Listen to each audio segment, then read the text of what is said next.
আসসালামু আলাইকুম।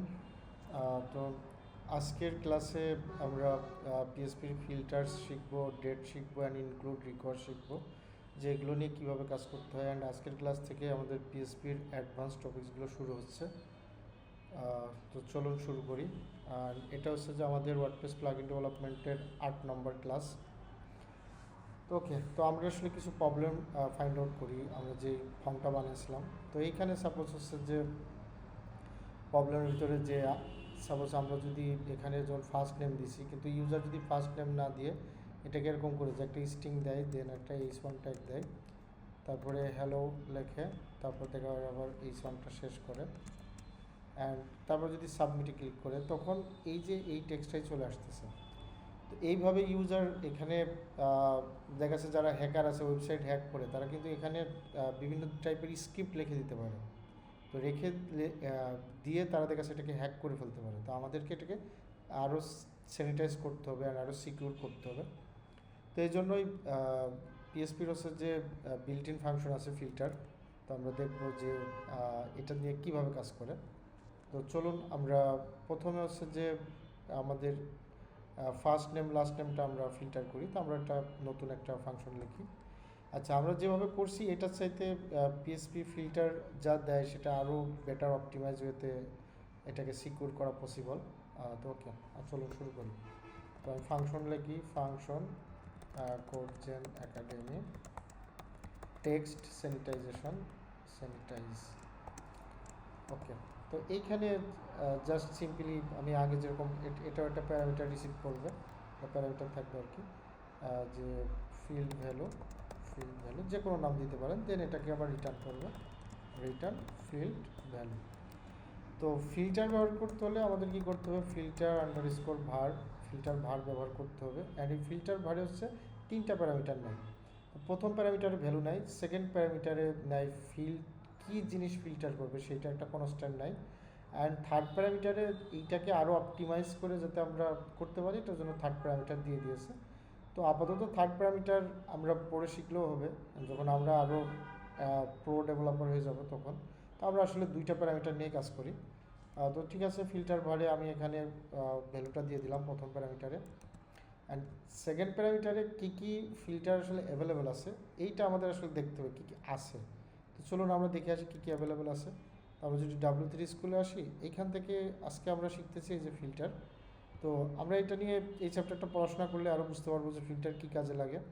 As a data validation করা, স্যানিটাইজ করা, অ্যান্ড এখানে ইউজারের ইনপুটগুলো স্যানিটাইজেশন করা, তারপরে কুকি স্যানিটাইজ করা, ডাটাবেসের কোয়ারি রেজাল্টগুলো স্যানিটাইজ করা, অ্যান্ড এখানে ডিটেলস বলা আছে।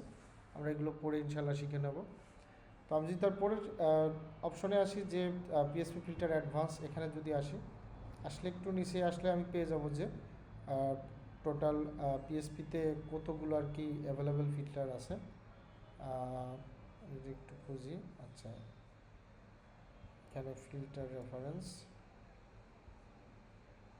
আচ্ছা এই যে আমি যদি ফিল্টার রেফারেন্স আসি, নিচে আসে যে ইনপুট পোস্ট, এই কনস্ট্যান্টগুলো অলরেডি বানানো আছে। আর আমি অলরেডি দেখেছি যে কীভাবে কাস্টম কনস্ট্যান্ট বানাইতে হয়। তো আপনারা অলরেডি এটা শিখছেন, কিন্তু এইগুলো হচ্ছে যে পিএসপি নিজে থেকেই দেয়। ও মানে এটা ইনবিল্ট হচ্ছে কনস্ট্যান্ট, যে ফিল্টার ভ্যালিডেট ইমেল, আমরা এটা ব্যবহার করতে পারবো ইমেল করার জন্য। তারপরে অ্যান্ড যেগুলোতে লিঙ্ক আছে, আমি যদি লিঙ্কে ক্লিক করি, এখানে আরও এক্সাম্পল দেওয়া আছে যে এটা আসলে কীভাবে করে। তবে বাট আমাদের লাগবে টেক্সট স্ট্রিং লাগবে, যে sanitize string, filter sanitize string. যদি এটাকে ক্লিক করি, এটারও আমরা এক্সাম্পল দেখতে পারবো। তো এটা দিয়ে আমরা দেখি কীভাবে স্যানিটাইজ করে।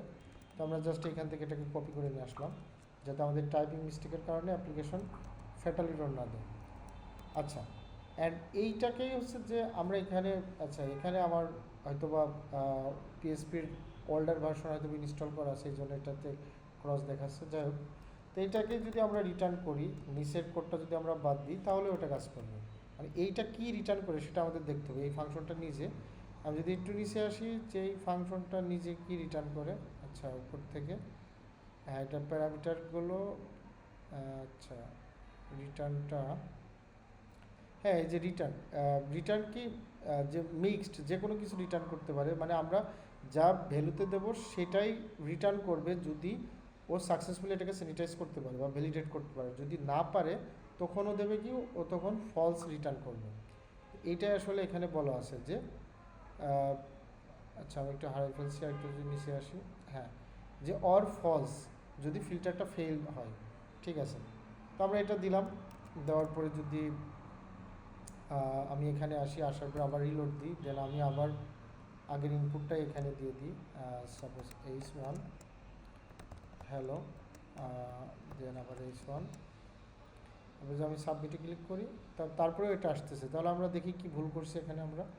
আচ্ছা, এইখানে আমরা এটাকে ফাংশনটা বানাইছি বাট আমরা কল করিনি, এটা তো কল করতে হবে। তো এটাকে আমরা এখানে কল করবো, এটা আগেরটা আমরা আপডেট করে দেবো। ফার্স্ট টাইম লাস্ট টাইম দুইটার ক্ষেত্রে এটা হবে। আমি এটাকে আবার কপি করি, ফার্স্ট নেমে দিয়ে দিই, লাস্ট নেমে আমি অন্য কিছু দিই, হাই দিলাম, দিয়ে আমি যে সাবমিটে ক্লিক করি, এখন ওই যে স্টেবল কোডটা রিমুভ করে দিচ্ছে। তো এইভাবেই আসলে আমরা ইউজারের ইনপুট থেকে ওয়েবসাইটের হ্যাক হওয়া থেকে আমরা বাঁচাইতে পারবো। তো এইটাই আসলে, আমি যেহেতু সিকিউরিটি এক্সপার্টও না, তো আমরা এইভাবে পিএসপির যেই পিএসপি যেগুলো সাজেস্ট করে সিকিউর করার জন্য, সেগুলো আমরা ব্যবহার করলেই হবে। প্লাস গুগলে সার্চ দিলেও হবে, আমরা চ্যাট জিপিটির হেল্প নিতে পারি যে একটা ফর্মকে সিকিউর করার জন্য কী কী স্টেপ নেওয়া যেতে পারে, এটা নিলেই ডিটেলস দিয়ে দেবে। ওইটা দিয়েই আমরা হচ্ছে যে দেখা যাচ্ছে কাজগুলো চালাই নিতে পারবো। তো সেমভাবে আমি এখন ইমেলটা স্যানিটাইজ করি, আমি এটাকে ডুপ্লিকেট করলাম, আমি এখানে দিয়ে দিলাম যে ইমেল। আচ্ছা, ইমেল করার পর আমি এটা আবার কনস্ট্যান্ট আমি কপি করে নিয়ে আসি, আমি এখানে আসি। আসলে এইগুলো যে সব মুখস্থ রাখা লাগবে এরকম না, সে মুখস্থ আসলে রাখা ইম্পসিবল। আর যেহেতু আপনারা শুরু করতেছেন প্রথমে, তো এইগুলো জাস্ট জানতে হবে যে আপনি এটা কোথায় পাবেন, আপনার লাগলে আপনি সেই জায়গা থেকে নিয়ে আসতে পারবেন। বাট অ্যান্ড কাজ করতে করতে আপনার একটা টাইমে মুখস্থ হয়ে যাবে। এই যে ইমেল আছে, ফিল্টার স্যানিটাইজ ইমেল, তো এই কনস্ট্যান্টটা আমি নিয়ে আসলাম। নিয়ে আসার পরে এইটা যদি আমি ব্যবহার করি, অ্যান্ড এইটাকে আমার এখানে কল করতে হবে। দেন আমি এখানে একটা ভুল ইমেল দিয়ে দেখি, ভুল ইমেল hello.com দিই, দেন সাবমিটে ক্লিক করি। আচ্ছা, hello.com চলে আসতেছে, তার মানে এটা স্যানিটাইজ কাজ করতেছে না। তো আমি যদি হচ্ছে যে আরেকটা কনস্ট্যান্ট দিয়ে ট্রাই করি, এক মিনিট।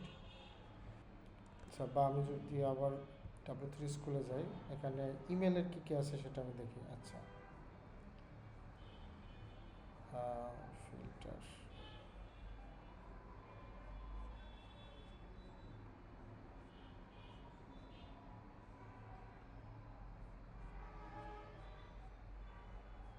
রেফারেন্স, আচ্ছা সার্চ দিলাম ইমেল লিখে। আচ্ছা, ফিল্টার ভ্যালিডেট ইমেল একটা আছে। আচ্ছা, তো আমরা এইটা ব্যবহার করি, ফিল্টার ভ্যালিডেট ইমেল। আমরা এর আগে ফিল্টার স্যানিটাইজ ইমেল রাখছি, ভ্যালিডেট ইমেল রাখি, অ্যান্ড রেখে দেন আমরা আবার এখানে আসলাম। আসার পর hello.comটা এখানে দিলাম, দেন সাবমিট দিলাম। এখন আর আসতেছে না। আমি যদি আবার দিয়ে আসতেছে না। কিন্তু আমি যদি দিই যে contact@codezen.com, দেন সাবমিট দিই, তখন কিন্তু ঠিকই আসতেছে। তো আমি একটু পড়ে আসি যে আসলে দুইটার কাজ কী। যে এইখানে ফিল্টার ভ্যালিডেট ইমেল, যে এটা ইমেলটাকে ভ্যালিডেট করতে ব্যবহার করবে। অ্যান্ড দেন আমরা আগে যেটা ব্যবহার করছি সেটার কাজটা আমরা পড়ে আসি যে রিমুভ, আচ্ছা এটা ইলিগাল ক্যারেক্টারকে রিমুভ করবে যদি ইমেলের ভিতর ইলিগাল ক্যারেক্টার আছে। তো আমাদের কি করতে হবে, দুইটার কম্বিনেশন করে আমাদের একটা ফাংশন বানাতে হবে, ঠিক আছে, যে আবার ইলিগাল স্ট্রিংটাকে রিমুভ করে দেবে। তো আমরা এটাকে এরকম করতে পারি যে প্রথমে আসলে আমরা এটাকে স্যানিটাইজ করব, এটাকে আমরা স্যানিটাইজ করব। আমরা ইনপুট ফিল্ডটাকে একটা ভেরিয়েবলে রাখবো, রাখার পরে আবার আমরা ফিল্ড ভ্যালুটা আবার এখানে দিয়ে দেবো। এটাকে আমরা প্রথমে স্যানিটাইজ করলাম, দেন এই ফিল্ড ভ্যালুটাকে আমরা লাস্টে ভ্যালিডেট করলাম। এইটা যদি করি আমাদের এই ইমেল স্যানিটাইজেশনটা আরও পাওয়ারফুল হয়ে গেল। এখানে এক্সাম্পলও দেওয়া আছে। তো আমি এই এক্সাম্পলের ইমেল যদি আমি ইনপুট হিসাবে দিই, তারপরে দেখি যদি সাবমিট দিই, দেন সুন্দর একটা মেল চলে আসছে। বাট আমাদের ইনপুটটা কিন্তু এর ভিতরে স্পেশাল ক্যারেক্টার দেওয়া ছিল। এখন যদি আমি এই প্রথমটা যদি আমি হচ্ছে অফ করে দিই স্যানিটাইজটা, দেন আমি যদি আবার এর ভিতরে দিই, দিয়ে যদি আবার সাবমিটে ক্লিক করি, তখন একটা ফেল্ড আসতেছে। তার মানে স্যানিটাইজ আমাদের কি করতেছে, আমরা যেভাবে হাত স্যানিটাইজ করি স্যানিটাইজার ব্যবহার করে পরিষ্কার করি, জীবাণুমুক্ত করি। তো প্রথমে হচ্ছে যে জীবাণুমুক্ত করে নিচ্ছে, যদি কেউ উল্টাপাল্টা টেক্সট দিয়ে থাকে সেটাকে স্যানিটাইজ হয়ে যাচ্ছে। দেন পরের বার কী করতেছে, পরের বার এটাকে ভ্যালিডেট করতেছে ঠিক আছে কিনা। তো আমরা যদি প্রথমে হাত জীবাণুমুক্ত করে নিই, তারপর যদি চেক করি যে কোনো মানে এটা জীবাণু আছে কিনা, তাহলে তো এটা পারফেক্টভাবে কাজ করবে। তো এটাই প্রথমে আমরা মানে ইলিগাল ক্যারেক্টারগুলোকে রিমুভ করে নিলাম, পরে আমরা রিমুভ করা ইমেলটাকে আমরা ভ্যালিডেট করলাম যে ইমেল ঠিক আছে কিনা। তো দুইটার কম্বিনেশনে আমরা খুব সুন্দর একটা আউটপুট পেয়ে গেলাম। যদি আমি আবার সাবমিট দিই, দেন আমরা একটা পেয়ে গেলাম আর কি, যে ফুল ডাটাটা সেন্টেন্স করে পারফেক্ট একটা ডাটা পেয়ে গেলাম। তো এইটা গেল আমাদের ফিল্টার। আমরা ফিল্টারটা এইখান থেকে খুব ভালোভাবে আমরা শিখে নেব। যে আমরা যদি W3 স্কুলে আসি, এইখানে W3 স্কুলের যে অ্যাডভান্স আছে এইখান থেকে আমরা ফিল্টার শিখে নেবো ইনশাল্লাহ। তো এটা খুবই গুরুত্বপূর্ণ। তো আমরা দেখি যে আসলে আমরা তো ফিল্টার শিখলাম, এখন ডেট নিয়ে দেখি যে ডেট নিয়ে কীভাবে কাজ করে। তো ডেট নিয়ে কাজ করার জন্য আমরা সাপোজ আমাদের ওয়েবসাইটে একটা রাখি, একটা ডিপ নিই, একটা ডিপ নিলাম, এখানে রাখলাম যে কপিরাইট।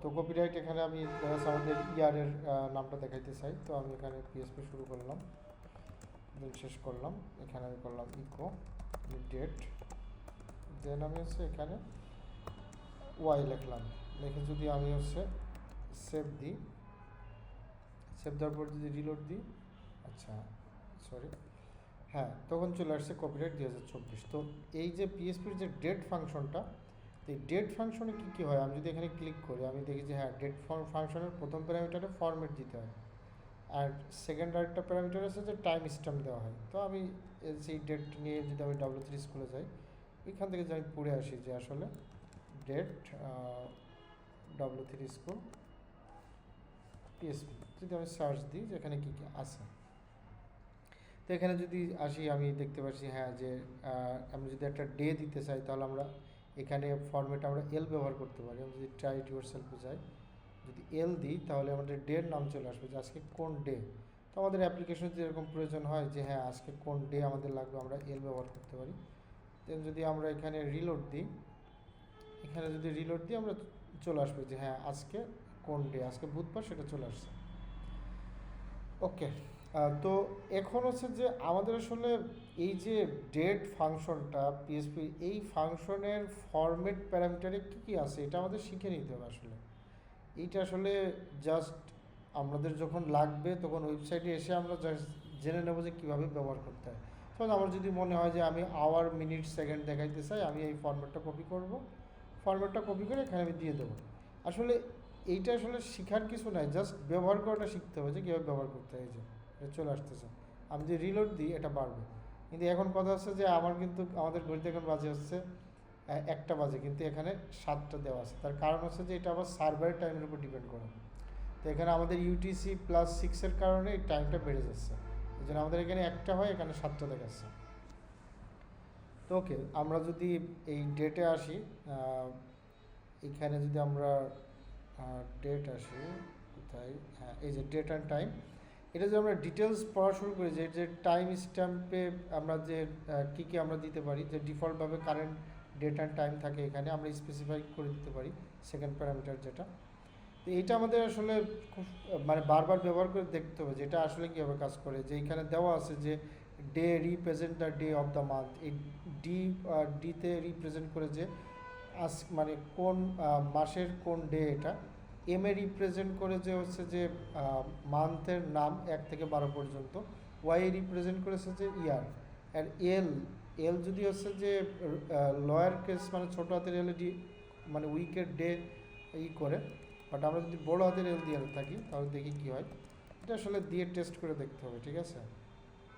ওকে, তখন আসলে এটা আসতেছে না, আমাদের লয়ার কেস ব্যবহার করতে হবে। তো আমি যদি আরও নিচে আসি, এখানে আমরা টাইম জোন নিয়ে কাজ করতে পারবো। যেমন আমরা এই ডেটের আগে হচ্ছে টাইম জোন সেট করে দিতে পারবো এইভাবে। তো আমি যদি এইটা এখন ব্যবহার করি, এখানে সাপোজ আমি এটাকে একটু বড় করে নিলাম, পিএসপি শুরু শেষ, এখানে যদি আমি এটা ব্যবহার করি তাহলে কি ঘটবে দেখে আসি। আচ্ছা, এইটাকে আমি এল দিয়ে, আচ্ছা আমি আরেকটা ফরম্যাট আছে আওয়ার মিনিট সেকেন্ড, এইটা দিই। হ্যাঁ, তখন দেখা যাচ্ছে যে আবার টাইমটা চেঞ্জ হয়ে গেছে। আমি যদি এখন এটা বাদ দিই, বাদ দিয়ে যদি আবার রিলোড দিই, টাইমটা চেঞ্জ হয়ে গেছে। মানে এইটা দেওয়াই কি হচ্ছে যে নিউ ইয়র্ক টাইমে এটাকে কনভার্ট হয়ে যাচ্ছে। তো আসলে আমরা এটা যদি আরও অনেক ইউজেস দেখাইতে যাই অনেক টাইম লেগে যাবে, বাট এটা আমাদের ব্যবহার করে করে শিখতে হবে। যে আমি যদি একটা, এই যে এইখানে আছে যে, হ্যাঁ, যে আমরা একটা ডেট যদি তৈরি করি, কে ডেট দিয়ে আমরা এইভাবে একটা ডেট তৈরি করতে পারি। করার পরে এখানে কী হয়, সব কিছু বলে দেওয়া আছে, জাস্ট আমাদের পড়ে দেখতে হবে। দেন এসটিআর টু টাইম, এটা আমাদের অনেক লাগতে পারে যে স্ট্রিং থেকে আমরা টাইমে কনভার্ট করা।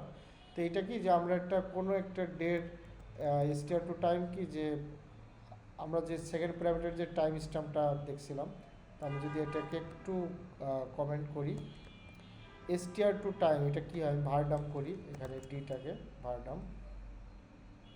এখানে যদি আমি ডিটাকে দেখি যে আসলে এই ডিতে কী আছে, দেন আমি এখানে যদি রিলোড দিই, হ্যাঁ এইখানে একটা ইন্টিজার একটা ভ্যালু চলে আসতেছে। তো এসটিআর টু টাইমে কি হয়, মানে টাইম স্ট্যাম্পটা হচ্ছে একটা ইন্টিজার ভ্যালু, যেটা স্ট্রিংটাকে টাইমেও হচ্ছে কনভার্ট করে ফেলতেছে। এখানে আমরা আমাদের এমন লাগতে পারে যে কোনো একটা স্পেসিফিক ডেট লাগতে পারে, সেই ডেটটা আমাদের ডাটাবেজে ইনসার্ট করা লাগতে পারে। তো ইনসার্ট করতে হলে আমরা এইভাবে দেখা যাচ্ছে টাইম স্ট্যাম্প ইনসার্ট করতে পারি, অর আমরা এইভাবে স্ট্রিংও ইনসার্ট করতে পারি। বাট যখন আমাদের এই স্ট্রিং থেকে কোনো ডেট আমাদের দেখাইতে হবে বা শো করাইতে হবে, এইটা নিয়ে দেখা যাচ্ছে যে আমরা এই টাইম স্ট্যাম্পের সাথে যদি আমরা আবার টাইম জোন অ্যাড করতে চাই, তখন আমাদের এইটা কাজে লাগবে আসলে। তো আমি যদি আবার একটু আনডু করি, একটু কপি করলাম, যদি আমি আনডু করি, হ্যাঁ এখানে তো আমি সেট করলাম, দেন আমি এটাকে ডি ব্যবহার করলাম, ডিটাকে আমি এখানে দিয়ে দিই, দেওয়ার পরে আমি এখানে রিলোড দিই, 10:30 বাজতেছে। তো এখন যদি আমি টাইম জোনটা যদি অফ করে দিই, দেন যদি রিলোড দিই, আচ্ছা এখানে 10:30টায় থাকতেছে, কারণ আমরা তো একটা স্পেসিফিক ডেটের ডেটটাকে আমরা টাইম স্ট্যাম্পে কনভার্ট করতেছি, কনভার্ট করে আমাদের ফরম্যাট অনুযায়ী আমরা শো করতেছি। তো এইটাই আসলে। আমরা যদি এইখানে যদি ওয়াই দিই তাহলে কি আসে দেখি, শুধু ওয়াই রাখলাম, রাখার পর যে আমরা রিলোড দিই 2014 সাল আসতেছে। কিন্তু আমরা যদি এই টাইম স্ট্যাম্পটা বাদ দিয়ে দিই, সেভ দিই, তারপর যদি রিলোড দিই আসবে 2024 সাল, কারণ এটা বাই ডিফল্ট এটা কারেন্ট টাইম স্ট্যাম্পটা নিয়ে নেবে, কিন্তু আমরা চাইলে এটাকে নিজেদের মতো কাস্টম করে দিয়ে দিতে পারবো। তো সবাইকে অনুরোধ করবো যে খুব ভালো করে এটা পড়ে দেখা, অ্যান্ড দেন যদি কোশ্চেন থাকে তাহলে আস্ক করলেই হবে। এটা খুবই সহজ, এই যে আমরা স্যাটারডে রাখতে পারবো, দেন তার সাথে আমরা 6 দিন যোগ করতে পারবো, দেন ওইটাকে আমরা আবার প্রিন্ট করাতে পারবো। খুব সুন্দর করে এখানে সব এক্সাম্পল দেওয়া আছে। আচ্ছা, তো আমরা পরের টপিক্সে চলে যাই। তো আমরা সিম্পলভাবে আমাদের কপিরাইটে এরকম থাকতে পারে যে কোন বছর আর কি, প্রত্যেকটা ওয়েবসাইটে এরকম কপিরাইট থাকে। তো আমরা এখন ইনক্লুড দেখবো যে ইনক্লুড আমাদের কোন বিগ প্রবলেমকে সলভ করবে। এখানে আমি টাইম স্ট্যাম্পটা বাদ দিলাম, দেওয়ার পরে যদি আমি এখানে রিলোড দিই, হ্যাঁ এখানে আসে। তো এখন যদি আমাদের অ্যাপ্লিকেশনে এরকম হয় যে আমাদের অ্যাপ্লিকেশনে অ্যাবাউট নামের একটা পেজ আছে, অ্যাবাউট ডট পিএসপি, অ্যান্ড এখানেও হচ্ছে যে একটা HTML ফরম্যাট আছে, HTML5-এর একটা ফরম্যাট, যে এখানে আছে অ্যাবাউট। আচ্ছা আচ্ছা, আমরা এখানে ডকুমেন্টে রাখি, এটা আমরা পরে আপডেট করবো। এখানে h1 রাখি যে দিস ইজ অ্যাবাউট। এখানে আমি একটা মেনু রাখলাম, সাপোজ এ রাখলাম, অ্যান্ড এখানে রাখলাম যে অ্যাবাউট। আচ্ছা, দেন যদি আমি হচ্ছে যে এইখানে এসেও একটা মেনু রাখি, মেনু যদি আমি এখানে অ্যাড করি, হ্যাঁ এইখান থেকে কেউ যদি অ্যাবাউট পেজে যাইতে চায় সে ক্লিক করে যাইতে পারবে। আমি একটা লিঙ্ক দিলাম যে অ্যাবাউট ডট পিএসপি। এখন আমরা রিলোড দিই,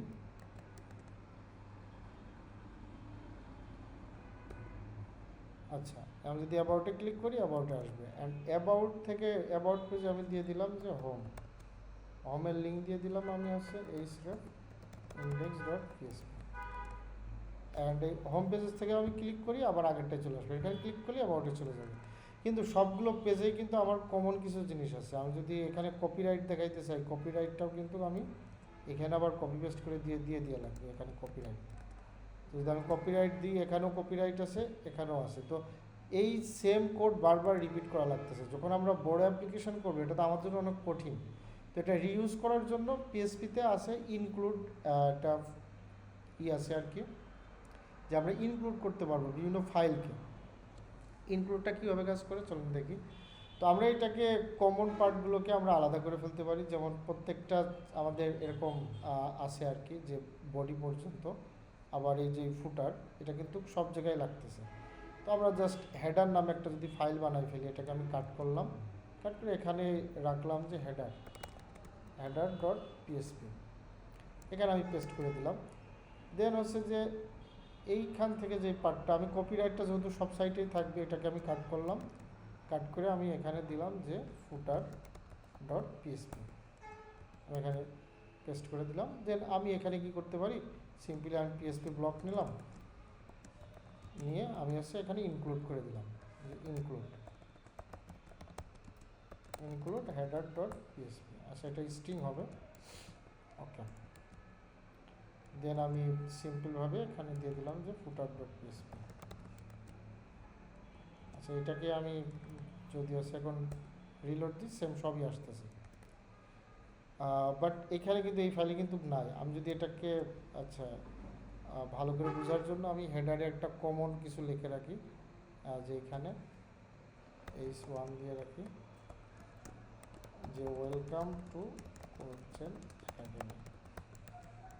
আমি যদি এখানে রিলোড দিই, ওয়েলকাম টু কোডজেন একাডেমি, যদি অ্যাবাউট আসি তাহলে কিন্তু আসতেছে না, কারণ অ্যাবাউটেরটা আমার স্ট্যাটিকভাবে আছে। তো আমি অ্যাবাউটের স্ট্যাটিকটা এটা আমি ডিলিট করে দিলাম, দিয়ে এইখানে যদি আমি আবার একটা পিএসপি ব্লক নিই, পিএসপি নিলাম, আমি এখানে আবার ইনক্লুড করলাম, ইনক্লুড, এখানে স্ট্রিং নিলাম যে হেডার ডট পিএসপি, এটাকে আমি আবার হচ্ছে কপি পেস্ট করে এখানে পেস্ট করে দিলাম যে ফুটার ডট পিএসপি। এবং আমি রিলোড দিই, সেম চলে আসতেছে। আমি যে হোম পেজে যাই, সেম একই থাকতেছে। তো আমরা W3 স্কুলে এসে যদি ইনক্লুডটা দেখি, এখানে আমরা ইনক্লুড রিকোয়ার আছে, তো আমরা এটা পড়ে নেব। তো আসলে ইনক্লুডে কি, যে আমার যদি এই ফাইলটা সামহাও নাও থাকে, যে আমি আরেকটা ফাইল ইনক্লুড করলাম যে রুট নামে, কিন্তু এই রুট ফাইলটা নাই। আমি যদি এটা সেভ দিই, সেভ দেওয়ার পরে যদি আমি এখানে অ্যাবাউটে যাই, যে দিই, আমার এখানে ওয়ার্নিং আসতেছে। কিন্তু আমি যদি এটাকে রিকোয়ার করি, তাহলে কিন্তু ওয়ার্নিং আসবে না, এখানে কিন্তু ফ্যাটাল এরর আসবে, আর সই করবে না। এটা আসলে ইনক্লুড অ্যান্ড রিকোয়ারের ভিতর পার্থক্য, আমরা এটা পড়লেই বুঝে নেব। তো এটাই আসলে, যে খুব কয়েকবার পড়লে ইজিলি আমরা বুঝতে পারবো যেটা আসলে কীভাবে কাজ করে। তো এটা আসলে সব কিছু মানে অনেক ডিটেলস দেখাইতে গেলে অনেক বড় হয়ে যাবে। তো এটাই আমরা তাহলে যদি আবার প্রথমে আসি, আচ্ছা আমি এখান থেকে এটাকে ব্যাক নিলাম। তো অ্যাসাইনমেন্ট থাকবে যে আমরা এই ইনক্লুডের মাধ্যমে কিভাবে আমাদের কোডগুলোকে রিইউজেবল করতে পারি, আরও কীভাবে সুন্দর করতে পারি, ঠিক আছে। তো সবাই এইভাবে আমরা অ্যাসাইনমেন্ট সাবমিট করব, যে আমরা শিখলাম যে কীভাবে রিইউজেবল করা যায়, মানে একই টেমপ্লেটকে ভাগ ভাগ করে কীভাবে আমরা ইনক্লুড করতে পারি ইনক্লুডের মাধ্যমে। দেন আমরা স্যানিটাইজেশন শিখলাম, ভ্যালিডেশন শিখলাম, ফিল্টার ভালোর মাধ্যমে। তো এইগুলো দিয়ে আমরা আবার অ্যাসাইনমেন্ট সাবমিট করব। সবাই ভালো থাকবেন, আল্লাহ হাফেজ।